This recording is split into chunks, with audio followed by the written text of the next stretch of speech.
Hello and welcome to the Cryptocurrency News channel. Now, I want to talk about something that maybe some people have thought of. Can Binance overtake Ethereum in market cap? And I think there's a chance. I mean, maybe not a big one, but there's a chance. I mean, if you look at like the major main nets right now, you have Binance, you have DOT and ADA. Binance is almost twice ADA's market cap now.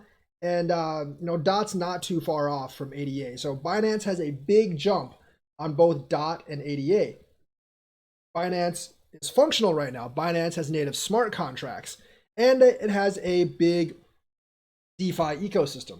And the thing is, if you look at DeFiStation.io, which is like the total amount locked in Binance DeFi, it's 25.167 billion. You look at DeFi Pulse, which is the total amount locked in Ethereum, it is more. It is 51.33 billion, but it's only about twice as much as Binance has locked. So the ecosystem that Binance has actually built is catching up to the ecosystem that Ethereum actually has built. So the thing is, like, that's kind of like that DeFi system. And I think NFTs, you'll be able to make them on Binance as well because they actually do have smart contracts. Binance has a variety of exchange swaps, including Bakery Swap, Pancake Swap, and others. And most of all, fees on Binance are minimal, whereas fees on Ethereum are maximal right now. Yes, Uniswap 3.0 aims to fix that, but I've also heard that Uniswap 3.0 doesn't really help fees, which I don't really know what that's all about. We'll have to see when it actually comes out. But the thing is, like, Binance is a chain. It might be centralized, but I really don't think users care all that much right now. I know the idealists care, but most users probably don't really care. They just want a DeFi system that kind of works without like massive fees, and that's what Binance is. And the thing is, like I said, the best ability is availability. And even though Cardano and Polkadot are cool, they're not available right now. I know Polkadot is getting ready to be available pretty soon because they've had their parachain auctions. I know Cardano is, like doing a code stop at the end of June, then rolling out a bunch of stuff. I mean, rolling out a bunch of like updates which will actually have full smart contracts, mid-summer. But that's still a couple of months away, whereas Binance has been available for several months and it's available right now. They have a thriving ecosystem, and their ecosystem will soon rival Ethereum's because the total value locked is slowly catching up to Ethereum. And the thing is, their DeFi ecosystem is just better to use than Ethereum's right now because Ethereum is just choked with fees. And I really don't think that whole thing with ETH 2.0 coming in October is really going to fly. I still think it's going to take, more than a year, probably more than 2 years to actually come through with Ethereum 2.0. So you have like, you see like the DeFi, you see the DeFi ecosystem coming up. You're going to see like the NFT system coming up, and the fact that Binance is actually available right now. It's catching up to Ethereum in total value locked in DeFi, and I think people are definitely going to start to take notice.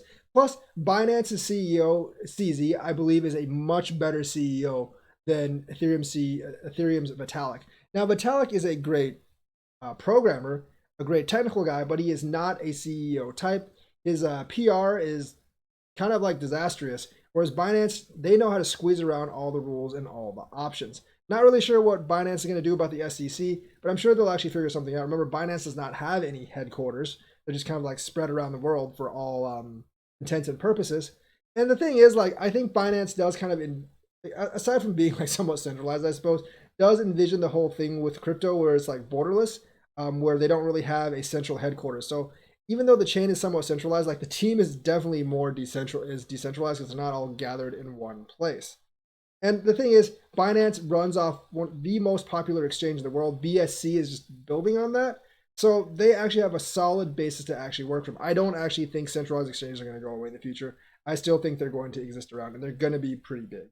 So that's my thoughts. I mean, for Binance to actually overtake Ethereum right now, Binance would have to be, if Ethereum didn't move, Binance would actually have to go to about $1,580. And right now that might seem like a big jump, but remember, Binance was like, less than a tenth of this value a year ago. And even though Ethereum has come up a lot, Binance has come up a lot more. At 74.351, it's roughly, like between a third and a fourth of Ethereum's value. But with Ethereum lagging behind in terms of technology, in terms of like fees and stuff, I can actually see Binance making a big leap and challenging Ethereum while the other ecosystems at least get ready. Once the other ecosystems get ready, both Binance and Ethereum are going to have challenges, and Binance is going to have more serious challenges than ETH because right now with ETH's lack of scaling, it's not really it's like technically it's not a serious challenger. People are just stuck in Ethereum because, besides Binance is the only one available, and a lot of people have money invested in Ethereum, so they don't really want it to go down. But I actually do think that Binance has a small chance of overtaking Ethereum. I do think it's going to grow. And yes, I do actually think it's going to pass $1,000. Now, how much Ethereum will grow in that same time, I'm not really sure. But if Ethereum only grows to 2,500 and then Binance grows past 1,000, and then we will be very, very close to the two basically being equal with each other. And if you just compare Binance and Ethereum, if they were equal to each other in price, one has $100, $200 fees, the other one has $2 fees. Which one people are going to use? I don't think most people would be like, oh my god, Ethereum is more decentralized, so I'm going to pay $200 fee to do this.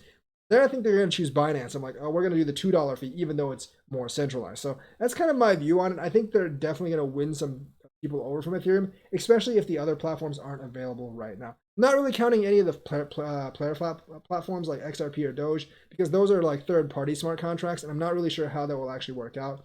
I'm just looking at BNB.88 because those will have native smart contracts. Solana is in there too, but not as many people actually know about it. I think Serum could be a dark horse as well. But I do think Binance has the greatest chance of flipping Ethereum. And I think it is actually possible for Binance to challenge Ethereum in terms of market cap in the future. It's come a very, very long way, and it's much closer than it was, a year ago. So that's my thoughts on it. Let me know what you think, like and subscribe, and hit that bell notifications button. Thank you, and have a nice day.